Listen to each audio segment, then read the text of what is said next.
India's ancient town of Ayodhya is making preparations to welcome a massive surge in visitors for the opening ceremony of the Grand Temple, the Ram Mandir, on January 22nd, which will be spearheaded by Prime Minister Narendra Modi. 300,000 to 700,000 visitors were expected in Ayodhya in the first week following the historic event, which would see PM Modi pray for the first time before an idol of Lord Ram. Pilgrims from across India and even abroad have already arrived in the holy town.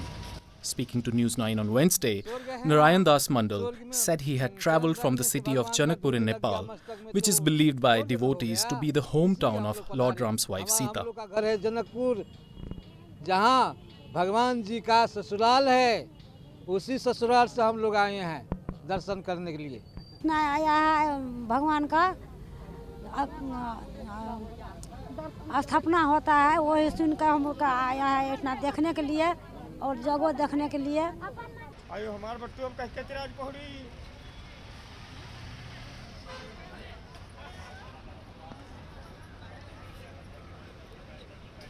More than 4,500 workers are still laboring round the clock to complete the ground floor of the sprawling temple complex, embellished with carved pink sandstone and white marble.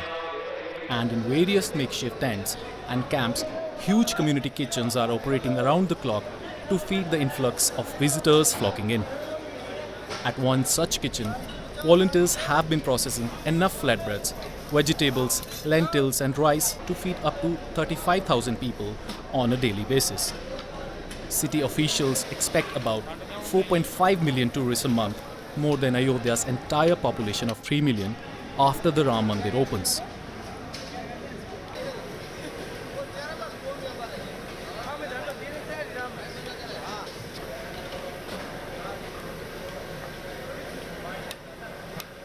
मंदिर में जो भक्त लोग आते हैं दर्शन करने के लिए लंगर का खाना बन रहा है। करीब 40,000 रोटी, कुंटलों पर सब्जी, कुंटलों में दाल, कुंटलों में चावल, कुंटलों में मिठाई, ये हम यहाँ मैनेजमेंट करते हैं और यहाँ से आगे हम डोम में खिलाते हैं। बनाने का और खिलाने का सब काम हमारा है। कितने लोगों को रोज खिला रहे हैं? मोटा मोटी 30 से 35,000 लोग।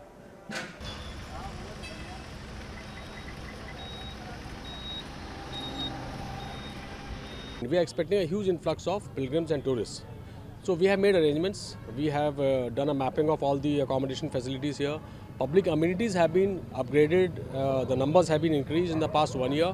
And looking at the expected numbers in the coming months, we are constantly upgrading our facilities. We are also making the appropriate arrangements for police and manpower, so that when people come here in big numbers, they should not feel any inconvenience and they should be able to have a good experience and carry back good memories of Ayodhya. 22 तारीख को अयोध्या में भगवान श्री राम लला के प्राण प्रतिष्ठा के कार्यक्रम में दुनिया भर के जो राम भक्त और वीवीआईपी आ रहे हैं, उनकी सुरक्षा की जिम्मेदारी फिलहाल अयोध्या पुलिस के कंधों पर है। लेकिन अयोध्या पुलिस ने अब अयोध्या की सड़कों पर एटीएस की टीम को भी उतार दिया है। हमारे साथ बातचीत करने के लिए अयोध्या के एसएसपी राजकरण नायर सर है। सर, मैं देख रहा हूं उत्तर प्रदेश पुलिस लगातार सड़क पर मेहनत तो कर रही है, लेकिन पीछे एटीएस के कमांडोज को भी उतारा गया है। मोटिव इंटेंशन क्या है? देखिए, जो भी हमारे महत्वपूर्ण स्ट्रेटेजिक लोकेशंस हैं, आगामी 22 तारीख के कार्यक्रम के लिए स्ट्रेटेजिक लोकेशंस पे एटीएस की जो हमको कमांडो टीम मिली है, उनकी क्यूआरटी तैनात की जाएगी। उसी क्रम में आज ब्रीफिंग के लिए यहाँ पे सभी एटीएस की टीम को बुलाया गया है। इसके बाद अपना क्षेत्र देख करके आगे से अपने क्षेत्र की जानकारी इकट्ठा करेंगे और अभी से हमारी जो टीम्स है वो अपने एरिया फैमिलराइजेशन की जो कार्रवाई है उसको प्रारंभ कर चुकी हैं। आप जानते हैं क्योंकि प्रधानमंत्री की मौजूदगी भी रहेगी और देश भर के तमाम वीवीआईपीज भी आ रहे हैं, ऐसे में आतंकी घटना का भी अलर्ट है। उसमें एटीएस की तैनाती कितना महत्व रखती है और डेवलपमेंट का एरिया क्या है? एयरपोर्ट से लेकर राम मंदिर और राम मंदिर से लेकर शहर के वो प्रमुख जगह और वापस एयरपोर्ट, ये मुख्य रूट होगा। क्या इस रूट पर भी तैनाती की जाएगी?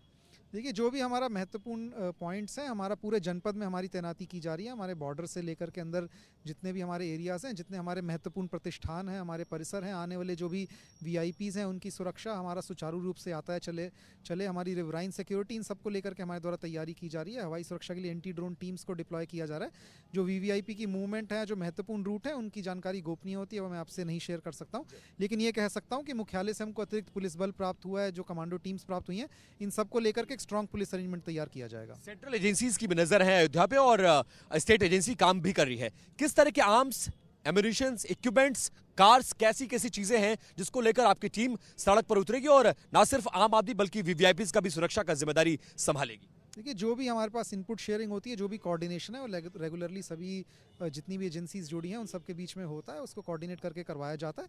बाकी बिल्कुल जो लेटेस्ट मॉडर्न टेक्नोलॉजी है उनका प्रयोग करते हुए हम अपना ह्यूमन इंटेलिजेंस, मैनुअल इंटेलिजेंस व इसके साथ साथ हमारे कंट्रोल रूम से जो भी रियल टाइम पे एक्शनेबल इनपुट्स जनरेट होते हैं वो हमारे ग्राउंड पे जो वर्किंग मैन है उनको प्रोवाइड किए जाते हैं, जिसपे आगे कार्रवाई करते हैं। अंतिम सवाल, कब से ये टीम ग्राउंड पर काम करने लगेगी और सड़क पर नजर आने लगेगी? ठीक इसी समय से टीम ग्राउंड पे हमारी काम कर रही है। बहुत शुक्रिया बात करने के लिए।